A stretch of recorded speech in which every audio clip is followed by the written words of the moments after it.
Guys അങ്ങനെ ഞങ്ങൾ വയനാട് എത്തി. അപ്പോൾ ഒന്ന് ഫ്രഷ് ആവണമല്ലോ. അങ്ങനെ പിന്നെ എല്ലാവരും ഉറക്കത്തിൽ നിന്ന് ഉണർന്നു വരുന്നതേ ഉള്ളൂ. അപ്പോൾ ഓരോരുത്തരായിട്ട് വാഷ്റൂമിൽ പോവാട്ടോ. അപ്പോൾ ഞങ്ങളിവിടെ ഒരു പ്രൈവറ്റ് ബസ് സ്റ്റാൻഡിലാണ് ഞങ്ങളിപ്പോൾ നിൽക്കുന്നത്. അവിടെ നിന്ന് ഇറങ്ങിയിട്ട് ഞങ്ങളങ്ങനെ വാഷ്റൂമിലൊന്നും പോകാൻ പറ്റിയില്ല. പിന്നെ ഇടയ്ക്ക് പെട്രോൾ പമ്പിൽ ഞങ്ങൾ കയറാറുണ്ടായിരുന്നു. അപ്പോൾ ജസ്റ്റ് ബ്രഷൊക്കെ ചെയ്ത് ഫ്രഷ് ആവാൻ വേണ്ടി നിർത്തിയതാണ്. അങ്ങനെ പിന്നെ അതിൻ്റെ അടുത്ത് തന്നെ ഒരു ഹോട്ടൽ ഉണ്ടായിരുന്നു കേട്ടോ. അപ്പോൾ അവിടെ നിന്ന് ഞങ്ങൾ ചായ കുടിച്ചു. ബ്രേക്ക്ഫാസ്റ്റ് ഒന്നും കിട്ടിയില്ല, അവിടെ ഫുള്ള് തീർന്നെന്ന് പറഞ്ഞു ബ്രേക്ക്ഫാസ്റ്റ്. അങ്ങനെ പിന്നെ ചായയിൽ മാത്രം ഞങ്ങൾ ഒതുക്കി.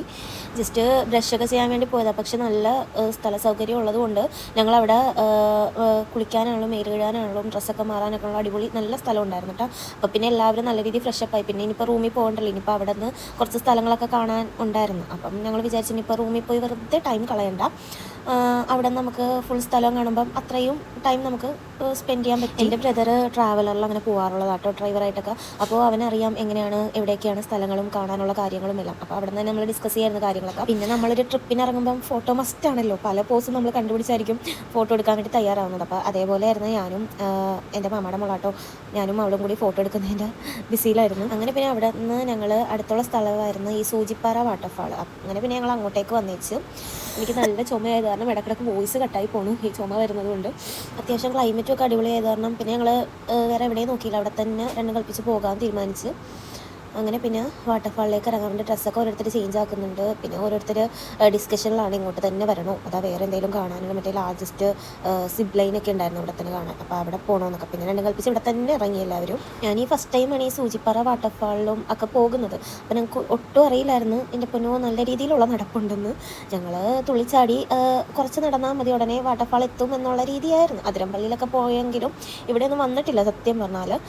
പക്ഷേ ഇവിടെ ഇപ്പം ഈ പ്ലാസ്റ്റിക് അങ്ങനത്തെ സംഭവങ്ങളൊക്കെ ഇവിടെ ഏൽപ്പിച്ചിട്ട് അങ്ങോട്ട് നടക്കാൻ പറ്റുള്ളൂ കേട്ടോ. ആദ്യം കുഴപ്പമൊന്നും ഇല്ലായിരുന്നു, അടിപൊളിയായിരുന്നു അങ്ങോട്ട് നടക്കാനൊക്കെ. പകുതി എത്തി പൊട്ടും പറ്റണില്ല, കല്ലും പാറയും അതും ഇതും എല്ലാം ഉണ്ടായിരുന്നു. അതൊക്കെ താണ്ടി വേണം നമ്മൾ അവിടെ എത്താൻ പോലും. പിന്നെ ഞാനാണേലും ഈ വെള്ളത്തിൽ ഇറങ്ങാൻ വേണ്ടിയുള്ള തയ്യാറെടുപ്പിലാണ്, ഡ്രസ്സൊക്കെ എടുത്തുകൊണ്ടൊക്കെ വന്നായിരുന്നു കേട്ടോ.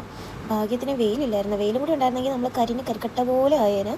ഭാഗ്യത്തിന് വെയിലൊന്നും ഇല്ലാഞ്ഞത് കാരണം നല്ല രീതിയിലുള്ള ക്ലൈമറ്റൊക്കെ ഉള്ളതാണ്. ആ ഒരു സുഖത്തിൽ നമ്മൾ നടന്നു പോയി. അപ്പുറത്തും ഇപ്പുറത്തൊക്കെ കാടാണ്, ആ കാടിൻ്റെ നടുക്കി കൂടിയാണ് നമ്മൾ നടന്നു പോകുന്നത്. അത് കാരണം നല്ല രീതിയിൽ മഞ്ഞൊക്കെ ഉള്ളതാണ്, നല്ല സുഖം ഉണ്ടായിരുന്നു കേട്ടോ നടക്കാനും ഒക്കെ. പിന്നെ എല്ലാവരും കൂടിയല്ല നടക്കുന്നത്, കാര്യങ്ങളും കഥകളും എല്ലാം പറഞ്ഞ് അങ്ങോട്ടും ഇങ്ങോട്ടൊക്കെ നടന്നു. പിന്നെ ഈ വാട്ടർഫാളിലേക്ക് പോകണമെങ്കിൽ ടിക്കറ്റും കാര്യങ്ങളൊക്കെ ഉണ്ട് കേട്ടോ. ഇതിന് അഡൾട്ട്സിന് 100 രൂപയാണ് വരുന്നത്, പിന്നെ ചിൽഡ്രൻസിന് 50 രൂപ അങ്ങനെയൊക്കെയാണ് കേട്ടോ വരുന്നത്. പിന്നെ ട്വിസ്റ്റ് അതില്ല, വെള്ളത്തിൽ ഇറങ്ങാനുള്ള തയ്യാറെടുപ്പിലൊക്കെയാണ് വന്നത്. പക്ഷേ നമ്മൾ ഇറങ്ങേണ്ട ആവശ്യമില്ല, തന്നെ വീണോളൂ. ഇവിടെ നിറച്ചും പായലാട്ടോ ഈ വെള്ളത്തിൽ. എൻ്റെ പൊന്നോ സൂക്ഷിച്ചും കണ്ട് വേണം നടക്കാൻ. എത്ര പേര് വീണെന്നറിയാമോ ഇതിന്. പിന്നെ ഇവിടെ പാറക്കല്ലൊക്കെ ഉള്ളത് കാരണം അവിടെ ഇരുന്ന് കാല് മാത്രം വെള്ളത്തിലിട്ട് കുറച്ച് നേരം കളിച്ചുകൊണ്ടൊക്കെ ഇരുന്നിട്ട് പിന്നെ അവന്മാരെല്ലാം നല്ല രീതിയിൽ തകർത്ത് വെള്ളത്തിലടിച്ച് പൊളിച്ച് തകർത്താണ് എല്ലാം വന്നത്.